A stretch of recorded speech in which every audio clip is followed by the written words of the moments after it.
Do we exercise our patients hard enough? Do we challenge them using evidence-based approaches to improve in their functional abilities? Many of our older adult patients may present with or be at risk for functional decline due to impairments in muscle strength, flexibility, and/or cardiovascular endurance. As part of our continuing education series, this program has been developed to facilitate that discussion. The first of 5 videos will introduce the subject of exercise assessment and prescription and relate it to decline in function of our older patients. In the next 4 videos after this introduction, each subject will be detailed with assessment tools and common prescriptions. I hope you will enjoy the review each segment will provide. This graphic represents those who are classified as participating in no leisure time physical activity if they responded no to the following question. During the past month, other than your regular job, did you participate in any physical activities or exercises such as running, calisthenics, golf, gardening, or walking for exercise? Adults aged greater than 18 years. Respondents with missing data were excluded. If we were to overlay the states with the highest obesity levels, a similar pattern would show Connecticut appears to be one of the more active regions, with darker blue states representing an increase in sedentary behavior. This graph demonstrates that overlay I suggested. Note that this map is a 2011 representation of adults over age 18 who are obese. And on the next slide, note how much bluer the map becomes in just 3 years. The shift from 12 states with 30% or more of the population identified as obese has risen to 22 states in just 3 years. The health of individuals, despite these dire first graphics, continues to improve in the United States, due in large part to the advances in public health, research, healthcare delivery, and health education. Continued advances in medicine have helped to provide more effective diagnostic procedures and treatments. Public health campaigns promote the benefits of healthy lifestyles. These shifts, along with the demographic shift of aging baby boomers, provide some unique challenges for healthcare providers. One challenge is the increased prevalence of chronic conditions and their associated pain and disability. This figure illustrates the prevalence of limited activities due to chronic conditions, which affects both men and women almost equally. While there has been a slight decline in the number of individuals with activity limitations due to chronic conditions from 1997 to 2004, there continues to be an increased prevalence of limitations with activities associated with advanced age. Another challenge faced by healthcare providers is the tendency for older adults to become more sedentary. As these individuals become more sedentary, they increase the risk of losing their mobility as well as their functional independence. Certain mobility tasks have been identified as essential to maintaining an independent level of function for community-dwelling adults and include the following, and this is from Shumway Cook et al. 2002. A gait speed of 1.2 meters per second. An ability to walk a minimum of 1,000 feet per errand. Ability to complete 2 to 3 trips of 2 to 3,000 feet ambulation at a time. The ability to carry packages weighing 6.7 pounds while walking. Engaging in postural transitions. Navigating diverse terrain including stairs, curbs, and slopes. Having the ability to change direction, reach up, look down, look up, move backwards, etc. While research has demonstrated that regular participation in physical activity plays a significant role in an individual's ability to maintain functional independence, there is still a large segment of the population who remain sedentary. According to most recent statistics published in Health United States in 2006, 53% of individuals over the age of 65 are physically inactive. Only 18% of the population over 65 participates in one regular physical activity. The impact of inactivity is significant for older adults. As an individual's activity level decreases, he or she loses strength, flexibility, and endurance. This can affect the ability not only to participate in leisure activities, but to complete a basic daily routine. This chart reflects the changing abilities for completion of ADL and IADL function for an aging population. While close to 70% of 65 to 74-year-olds indicate no impact on their ability to complete all ADL-related activities, only 20% of those greater than 85 years old report the same. In addition, as age advances, there is an increasing impact on the ability to complete even basic ADL. Older adults are prime candidates for developing functional limitations and/or disabilities. As life expectancy increases, there's a greater possibility of living more years with major physical limitations. Fortunately, through the implementation of a regular exercise program, these declines can be minimized or even eliminated. Therapeutic exercise programs are designed to enhance muscle strength and endurance, cardiovascular endurance, flexibility, and balance. Yale New Haven Hospital Rehab Services provides skilled therapy in diverse settings that include a focus on care for older adults, many of whom present with or may be at risk for functional decline due to impairments in muscle strength, flexibility, and/or cardiovascular endurance. Proper identification and management of these impairments is an important component of care when working with the older adult population. This program will provide clinicians with an overview of how to identify and implement the most appropriate therapeutic exercise program for the older adult that will 1. Increase strength, flexibility, and cardiovascular performance. 2. Increase functional performance. 3. Reduce the impact of chronic conditions. 4. Decrease mortality and age-related morbidity.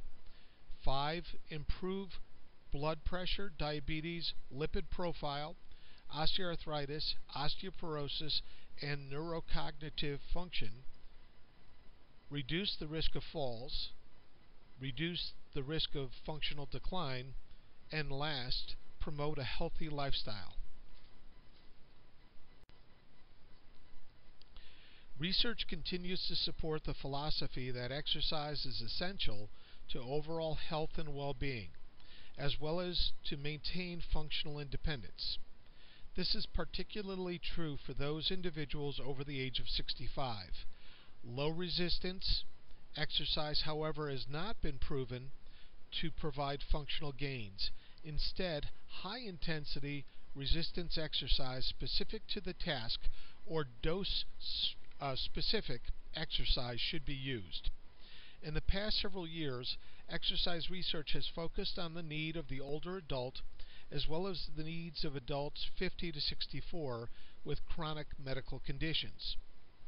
In August of 2007, the American Heart Association, in collaboration with the American College of Sports Medicine, published a joint recommendation that sets the standards for minimal levels of physical activity for older adults, as well as adults with chronic medical conditions. These recommendations will be incorporated into subsequent sections of this program. There are many anatomical and physiological changes that occur as part of the natural aging process. These changes may impact an individual's ability to participate in physical activity as well as the response to physical activity. These changes may be more pronounced in individuals with altered medical status. When developing and implementing a therapeutic exercise program for the aging adult, the clinician needs to understand how the normal physiological changes associated with aging may impact exercise prescription. In addition, the clinician needs to understand how medical complexities will impact the individual's physiological response to physical activity in order to safely progress a program and achieve maximal benefit. Prior to developing a therapeutic exercise prescription, the therapist should carefully review the individual's medical history. The presence of any of the following medical conditions should be investigated more closely to determine any contraindications, precautions, or guidelines for monitoring response to exercise. Acute illnesses, particularly febrile illness, undiagnosed or unstable chest pain, uncontrolled diabetes, hypertension, asthma, congestive heart failure, new or undiagnosed musculoskeletal pain, weight loss, or falling episodes. Once the medical review has been completed, the therapist needs to determine the most appropriate technique for monitoring the individual's response to exercise. Vital sign assessment, including heart rate, blood pressure, respiratory rate, and pulse oximetry, provides valuable information for making clinical decisions and is an essential component of the safe and effective exercise prescription. Vital sign assessment serves two purposes. First, it ensures that the exercise program challenges the individual at an effective physiological level and promotes a positive response. Second, it ensures that the exercise is at a safe physiological level, thus preventing a negative response. In other words, it's just as important to assess vital signs to ensure the individual is working hard enough as it is to ensure the individual is not working too hard.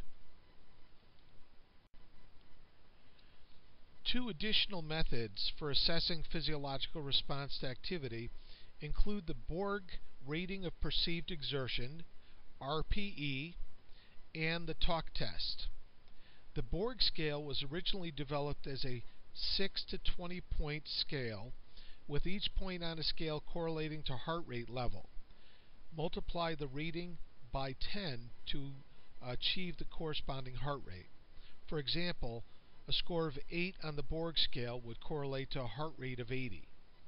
The scale was later modified to a 10-point scale, known as the modified Borg. Both the original and the modified Borg scales are valuable assessment tools for those individuals who are taking beta blockers, heart rate response is blunted, or those who have difficulty taking their pulse because they allow the individual to provide a reference of how hard he or she is working. The talk test is another self-assessment that correlates well to heart rate. If the individual can talk easily or sing, the exercise or activity is at a low intensity. If, however, the individual is out of breath and unable to say a few sentences, he or she is exercising at an intensity level that's too high. When using this assessment tool, the target is for the person to be able to carry on a conversation, though it may be somewhat stilted during exercise. An individual's medical history and current condition will determine the frequency and type of assessments selected to determine physiological response. At a minimum, the clinician will need to monitor vital signs and assess the individual's physiological response with any new activity or assessment that's completed. The need for monitoring throughout the therapeutic exercise program will be based on the individual's response to the program, medical conditions, and the standard exercise guidelines. Normal and abnormal responses to exercise are summarized in this table. An abnormal physiological response to exercise may indicate the need to decrease the intensity of exercise or to terminate an exercise session. There are absolute contraindications to exercise as well as precautions. Absolute contraindications include a recent MI or unstable angina, acute or end-stage CHF, a known cerebral aneurysm, and others. Precautions include poorly controlled hypertension, valvular heart disease, uncontrolled metabolic diseases, other red flags, and there are others.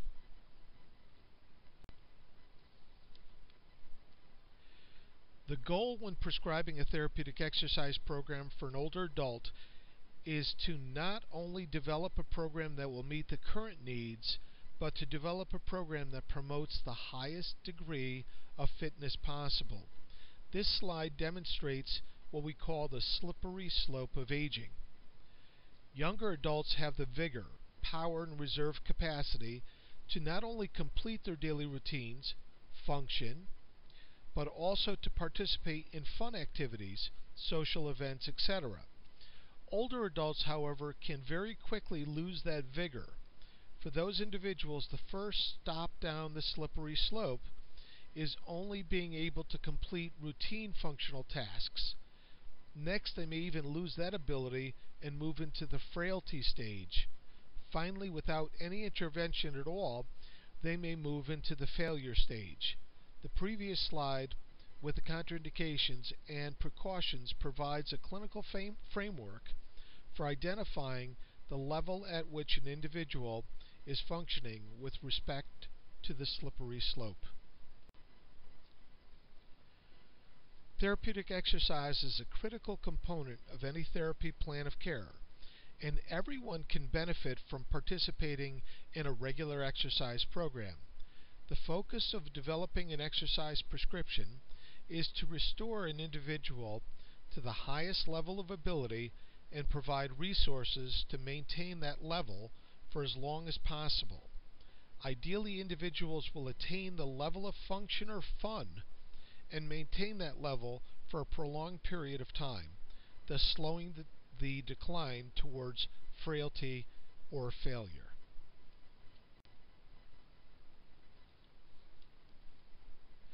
The guidelines provided in each section of this program will assist the therapist in prescribing the most appropriate type, intensity, and frequency of exercise for an individual that meets his or her current and future needs, and is based on the most current research evidence.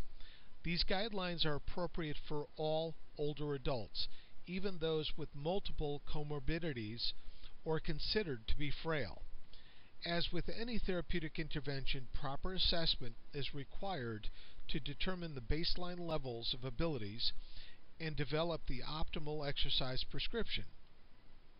Ongoing assessment of performance and physiological response is essential throughout the program and will allow the clinician to safely and effectively progress the program's intensity to ensure continued goal achievement and benefit to the individual. In the next 4 programs, we will review strength, cardiovascular, flexibility, and balance, and discuss some special considerations when prescribing exercises. To keep things brief and to the point, this entire exercise prescription program for older patients will be divided into a total of 5 segments, including this introduction. At the end of each section, please go to the SurveyMonkey to critique the program and document your completion. Thank you.